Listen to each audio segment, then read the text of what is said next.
उगते सूरज और दौड़ते हुए घोड़ों की तस्वीर लगाने से प्रगति नहीं होती। प्रगति के लिए सूर्योदय से लेकर करके सूर्यास्त तक घोड़े की तरह दौड़ना पड़ता है। याद रखिए, यकीन और उम्मीद आपके टारगेट को आसान नहीं बल्कि संभव बनाते हैं, पॉसिबल बनाते हैं।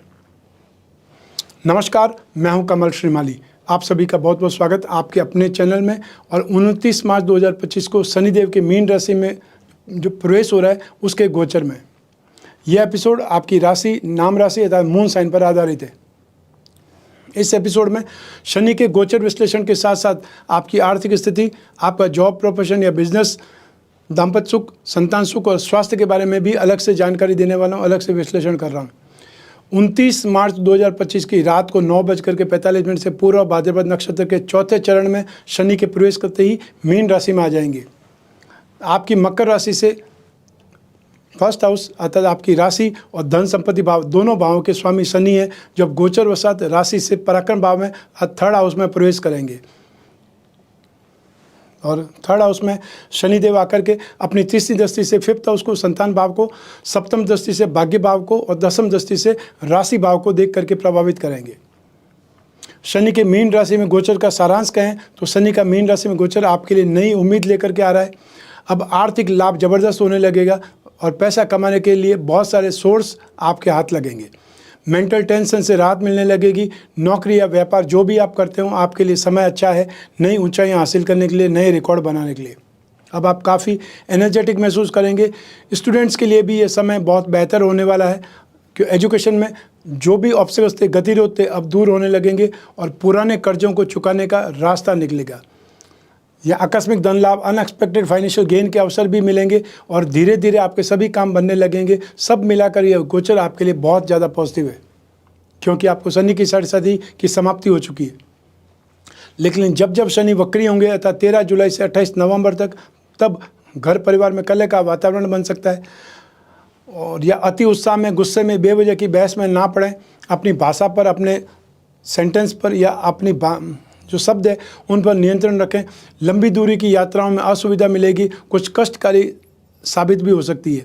तो आइए अब बात करते हैं आपके जीवन के महत्वपूर्ण क्षेत्रों पर शनि के गोचर का क्या प्रभाव पड़ने वाला है। सबसे पहले बात करते हैं आपकी आर्थिक स्थिति के बारे में। शनि के मीन राशि में प्रवेश होते ही आपको आर्थिक पक्ष में बहुत कुछ पॉजिटिव चेंजेस देखने को मिल सकते हैं, जो आपकी फाइनेंशियल पोजीशन को बहुत मजबूत बनाने में सपोर्टिव होंगे। अब आप सफलता पर सफलताएं पाते चले जाएंगे। आपका अधिकार क्षेत्र बढ़ेगा और प्रत्यक्ष संपत्ति में वृद्धि भी देखने को मिलेगी। आप में से वे लोग जो जॉब स्विच करना चाहते हैं उन्हें 14 मई के पश्चात अपने एफर्ट में सक्सेस मिलेगी।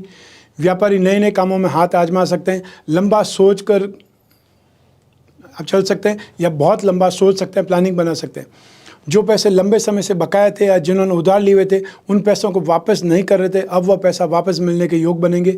लेकिन थोड़ा प्रेशर आपको बनाना पड़ेगा, अर्थात स्ट्रेटेजी आपको बनानी पड़ेगी। भूमि, भवन, वाहन प्राप्ति के लिए समय बहुत उपयुक्त है। जो किसान है या पशुपालक है वे भी अपने पशुओं की या ट्रैक्टर आदि की खरीद कर सकते हैं, मशीनरी की खरीद कर सकते हैं। और जो लोग अपनी ज़मीन जायदाद को, संपत्ति को बेचना चाहते हैं उन्हें 14 मई के बाद में सफलता मिलेगी, क्योंकि वहाँ पर कीमत और भी अच्छी मिल सकती है जो आप सोच रहे हैं।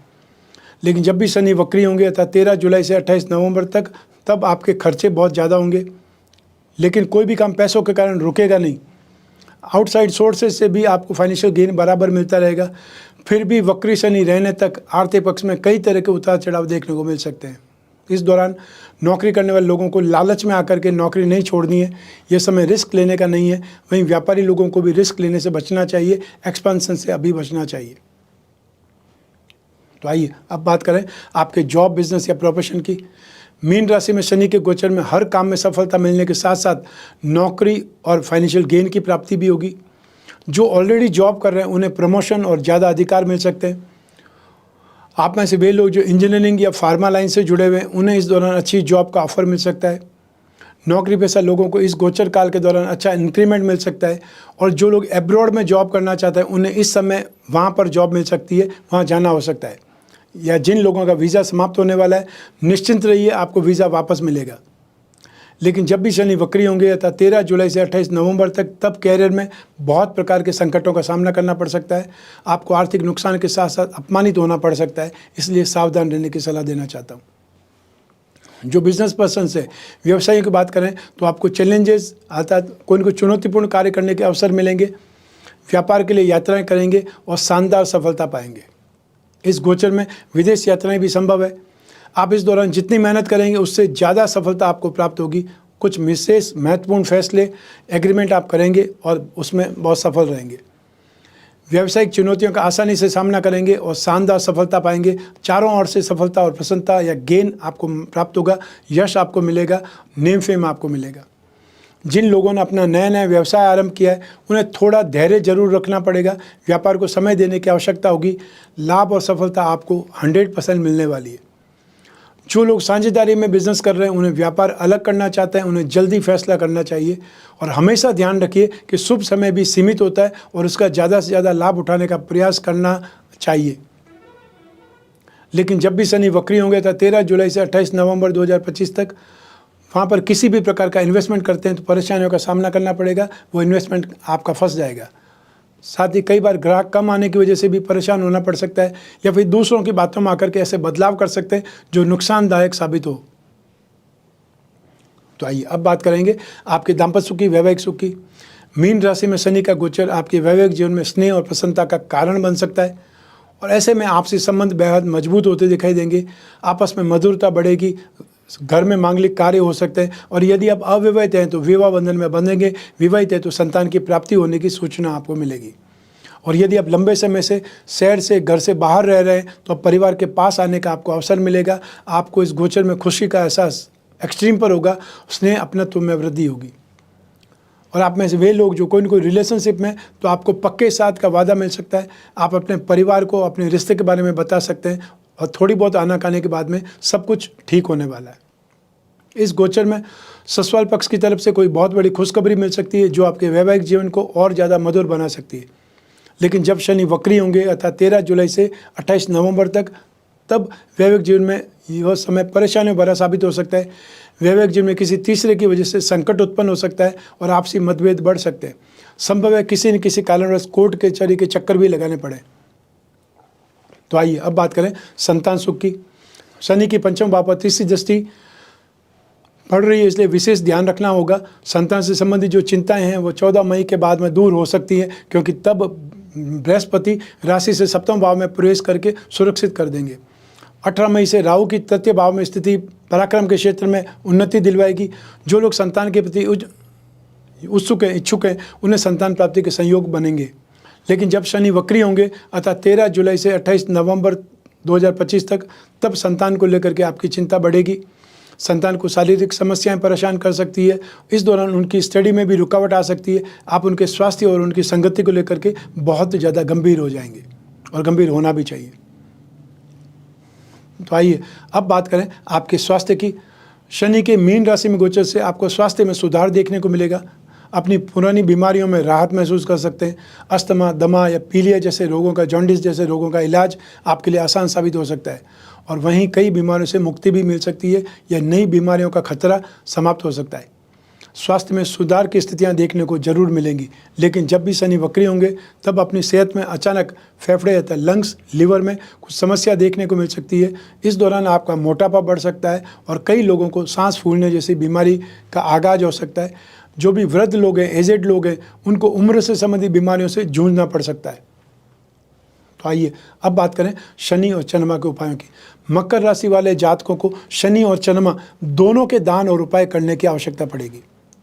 चंद्रमा के उपाय की बात करें तो अब मकर राशि वाले लोगों को दूध, चांदी, सफ़ेद कपड़ा, चावल या मोती, इसमें से जो भी अवेलेबल हो जाए या जो पॉकेट अलाउ करे, सोमवार को सूर्योदय से 1 घंटे के भीतर भीतर आपको दान करना है, ताकि आपको नेगेटिविटी से आराम मिले, राहत मिले। शनि दोष निवारण में नित्य शिवलिंग पर जल चढ़ाना और मामदुर्जय मंत्र का जाप करना भी बहुत ज़्यादा शुभ माना जाता है। तो आइए अब बात करें शनि के उपायों की। आप मकर राशि वाले लोग काली उड़द की दाल, सरसों का तेल, लोहा, काला कपड़ा, काले तिल, चमड़े से बनी कोई भी वस्तु, इनका दान शनिवार को सूर्योदय से 1 घंटे के भीतर भीतर करें, ताकि शनि के कुप्रभावों में, अशुभ प्रभावों में शांति मिले, राहत मिले। शुक्रवार की रात में काले चने पानी में भिगो दें। शनिवार को ये चने साथ में कच्चा कोयला हल्की लोहे की पत्ती या कोई कील एक काले वस्त्र में लपेट करके मछलियों के बीच में डाल दें और आप पूरे 1 वर्ष तक आप प्रत्येक शनिवार को ये जो काम है, यह जो उपाय है, इसको दोहराना है। इसके फलस्वरूप शनि से संबंधित जो भी क्रोध होता है या जो नेगेटिविटी होती है वो शांत होती है, ऐसी मान्यता है। शनिवार के दिन अपने हाथ के नाप का 19 हाथ लंबा जो काला धागा होता है उसको रस्सी की तरह आपको बटना है और उसे माला की भांति गले में पहन लेना है। मान्यता है कि इस प्रयोग से शनि की अनिश्चितता शांत होती है। आप नीलम रत्न या उसका उपरत्न धारण कर सकते हैं। आपकी खुद की राशि ही शनि की राशि है तो आपको किसी से पूछने की आवश्यकता नहीं है। और या फिर शनि यंत्र की अंगूठी धारण कर सकते हैं या शनि यंत्र के साथ में नीलम या उसका उपरत्न नीली जड़वा करके लॉकेट के रूप में भी पहन सकते हैं। शनि पिरामिड या नवग्रह दोष निवारक पिरामिड आप जहाँ सोते हैं उस रूम में रखें, अपने आसपास रखें, जिससे माइंड, बॉडी और सोल ये 3 चीज़ें ट्यूनअप होने से आप नेगेटिविटी से फाइट कर पाएंगे या उससे उबर पाएंगे। श्री दशरथ रचित शनि स्तोत्र का पाठ तो सर्वश्रेष्ठ है ही। यदि वो नहीं कर पाएँ तो नित्य शनि चालीसा या शनि मंत्र का जाप करना चाहिए। शनि का एकाक्षरी मंत्र है ओम सम शनिश्चराय नमः और शनि का बीज मंत्र है ओम प्राम प्रीम प्रोम सह शनये नमः। जो माँ गायत्री के उपासक हैं वह शनि के गायत्री मंत्र का जाप कर सकते हैं। ओम भग भवाय विद्महे मृत्यु पुरुषाय धीमहि तन्नो शनि ही प्रचोदयात्। शनि दोष निवारण कवच बना करके या नवग्रह दोष निवारण कवच बना करके भी धारण कर सकते हैं। यथासंभव जितना भी हो सके आपको शनि की शांति के उपाय जरूर करते रहने चाहिए। तो ये था शनि का मीन राशि में गोचर फल। आपकी कुंडली में से एक ग्रह चंद्रमा को आधार बना करके मैंने ये गोचर फल आपको बतलाया है।